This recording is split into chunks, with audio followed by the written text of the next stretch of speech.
Shalom, kita bertemu kembali dalam acara Irama Nafas Kehidupan. Pada kesempatan ini kita akan berbicara mengenai sermon bahan khotbah pada tanggal 24 Mei 2021,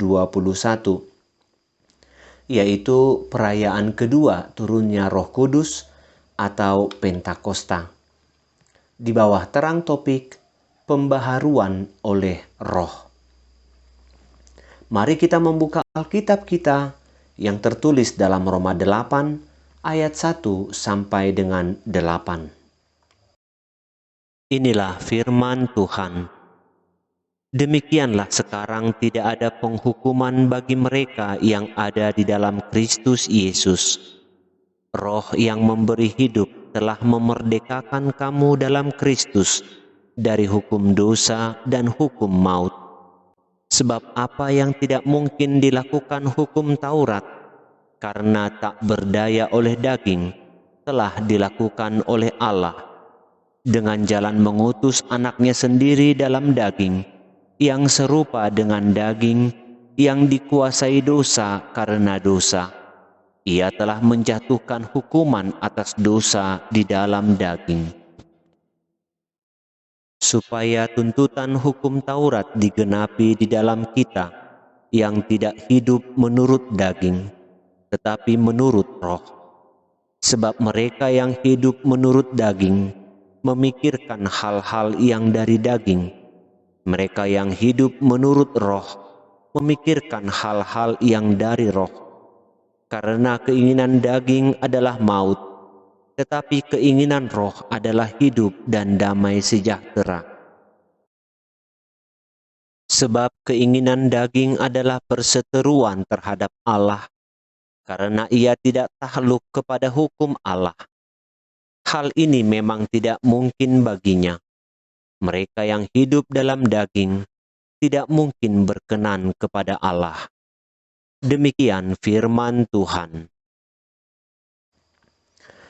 Surat kiriman Rasul Paulus kepada jemaat di Roma ini memberikan beberapa hal yang menarik, yaitu dia menuliskan surat kepada jemaat yang bukan hasil penginjilannya. Di dalam surat ini, Paulus memberikan suatu penjelasan yang kompleks tentang iman, ajaran Kristen, dogma, dan etika. Tulisannya ini ditujukan kepada jemaat di Roma yang pada dasarnya terdiri dari jemaat dengan latar belakang berbeda, yaitu Yahudi dan non-Yahudi. Perbedaan ini adalah sesuatu hal yang sering dijadikan pemisah di dalam jemaat. Sehingga untuk itulah Paulus menuliskan suratnya ini, agar jemaat dengan latar belakang berbeda memiliki pemahaman yang sama dan perbuatan yang sama, sebagaimana seharusnya dilakukan menurut iman kepada Yesus Kristus. Di dalam nats ini ada dua hal yang diperbandingkan oleh Paulus sebagai dasar ajaran atau dogma dan etika bagi jemaat, yaitu hidup di dalam daging dan hidup di dalam roh. Pada awal nats, Paulus memulai tulisannya dengan kekhususan orang yang telah menerima Kristus di dalam hidupnya, yaitu telah menjadi orang yang merdeka. Merdeka bukan berarti bertindak sesuai dengan apa yang diinginkan. Merdeka berarti bertindak sebagaimana aturan yang diberikan oleh orang yang memberi kemerdekaan itu. Orang Kristen dimerdekakan oleh Kristus, sehingga orang Kristen harus bertindak sebagaimana diinginkan oleh Kristus itu sendiri, bukan menurut keinginan dari orang Kristen itu. Kemerdekaan itu diterima oleh orang Kristen dari Kristus yang telah menjadi kesempurnaan hukum Taurat. Matius 5 ayat 17.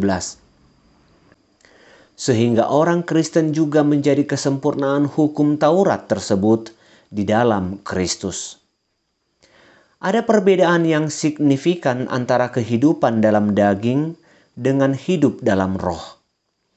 Hidup dalam daging adalah kehidupan yang menghasilkan maut, perseteruan terhadap Allah, sehingga tidak mungkin berkenan kepada Allah.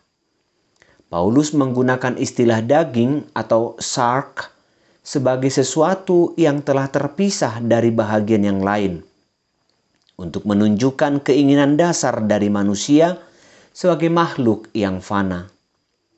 Daging menjadi gambaran kehidupan manusia di bawah kendali dosa, sebagai kekuatan untuk memberontak melawan Allah, dan termasuk juga untuk tabiat manusia dengan segala kelemahannya, dan tabiat manusia yang mudah jatuh ke dalam dosa. Oleh karena itu, hidup menurut daging adalah kesenangan sementara, namun akan segera berakhir. Paulus menjelaskan bahwa cara hidup menurut daging adalah seperti kelaliman, kejahatan, keserakahan, dengki, dan lain-lain. Roma 1 ayat 29 sampai dengan 31. Sehingga dengan demikian kita melihat bahwa hidup menurut daging adalah kehidupan yang berada di luar kendali Allah dan tidak mencirikan orang yang merdeka. Yang pertama, kehidupan yang merdeka. Saudara-saudari, setiap orang yang percaya harus belajar untuk hidup dalam roh dan menghasilkan buah-buah roh. Namun untuk menghasilkan buah yang baik bukan hanya terjadi dengan sendirinya. Semua itu harus diusahakan. Nats kita saat ini menekankan bahwa roh itu pasti akan mematikan perbuatan-perbuatan yang jahat dari diri kita sendiri. Tetapi pertanyaannya, apakah kita mau? Sebab sering sekali dalam kehidupan beriman, sekalipun Allah mengetuk pintu hati kita, tetapi seringkali kita tidak membuka pintu hati kepada ketukan Tuhan. Dengan membuka pintu hati atas ketukan yang diberikan Tuhan, maka kita akan dimampukan untuk berbuat yang baik sesuai dengan buah-buah roh yang telah diberikan oleh Allah. Saudara-saudari, memang jika kita hidup menurut kepada daging, kita akan merasa bebas. Sebab memang kebiasaan manusia adalah keinginan daging itu sendiri. Tetapi dengan mengikuti keinginan duniawi, Allah mengatakan bahwa kita akan mati. Sebab firman Tuhan berkata, karena keinginan daging adalah maut, tetapi keinginan roh adalah hidup dan damai sejahtera. Roma 8 ayat 6. Namun Allah tidak menginginkan kematian setiap orang. Justru Allah menginginkan kehidupan bagi setiap orang. Itu sebabnya firman Tuhan berkata, oleh roh kamu mematikan perbuatan-perbuatan tubuhmu, kamu akan hidup. Dengan demikian kita bukan lagi anak-anak duniawi, tetapi menjadi anak-anak terang, yaitu anak-anak yang telah diangkat oleh Tuhan dan dicangkokkan pada tubuhnya. Sebab dengan berbuat baik dalam kehidupan, hukum apa yang mampu memenjarakan kita? Tentunya tidak ada. Sebab hukum itu sendiri dibentuk dan dibuat untuk kebaikan, agar setiap manusia dapat melakukan yang baik. Dengan demikian perbuatan baik kita akan lahir dari kebiasaan yang telah terbentuk. Dan itu kita perbuat di dalam iman kita kepada Kristus Yesus. Inilah kemerdekaan yang dimaksud oleh nats kita pada saat ini. Yang kedua, hidup di dalam roh. Setiap manusia pasti memiliki roh, karena roh itulah yang menghidupkan manusia sehingga ia dimampukan untuk bergerak dan berkarya. Ketika roh kita terjemahkan dengan gaya pergerakan, maka ada dua hal yang ditimbulkan. Bisa saja gaya pergerakan duniawi atau gaya pergerakan rohani. Hal ini semua berhubungan dengan bagaimana keterikatan jiwa seseorang.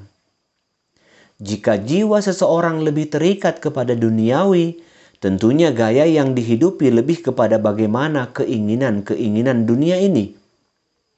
Tetapi jika gaya yang dihidupi lebih kepada rohani yang lahir dari imannya, maka ia akan menunjukkan pola kehidupannya yang surgawi. Itu sebabnya roh yang menghidupkan manusia telah digantikan oleh Tuhan dengan turunnya Roh Kudus.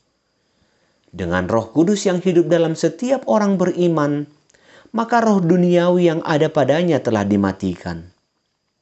Maka setiap orang yang telah menerima Roh Kudus akan menghasilkan buah-buah sesuai dengan yang dikatakan nats kita pada saat ini. Buah yang dimaksudkan di sini adalah perilaku dan tabiat manusia itu sendiri. Jika buah tersebut adalah perilaku dan tabiat, ia tidak lahir dengan sendirinya, tetapi ia akan lahir ketika kita mengusahakannya. Yang dimaksud mengusahakan adalah belajar. Semuanya itu akan terjadi jika kita berusaha keras untuk mematikan sifat dunia dan menghidupi sifat rohani. Tidak ada yang otomatis berjalan dengan sendiri. Peribahasa berkata, Allah bisa karena biasa. Jika sejak dini hidup kita dibiasakan untuk berbuat baik, maka perbuatan baik tersebut akan terus kita lakukan, bahkan dalam gerak refleks sekalipun. Bagi orang yang telah menerima Roh Kudus, ia harus terus dalam kesadaran penuh bahwa ketika dunia memancing kita untuk melakukan kejahatan, maka dengan kesadaran kita diarahkan untuk meninggalkan kejahatan tersebut dan beralih pada kebaikan. Tanpa kesadaran, kita tidak mampu memilah mana yang baik dan mana yang kurang baik, mana yang dari Allah dan mana yang dari dunia ini. Dengan kesadaran, pikiran kita akan diarahkan untuk terus berbuat yang baik dan meninggalkan segala sesuatu yang jahat. Di dalam itu, Roh Kudus memampukan kita. Amin.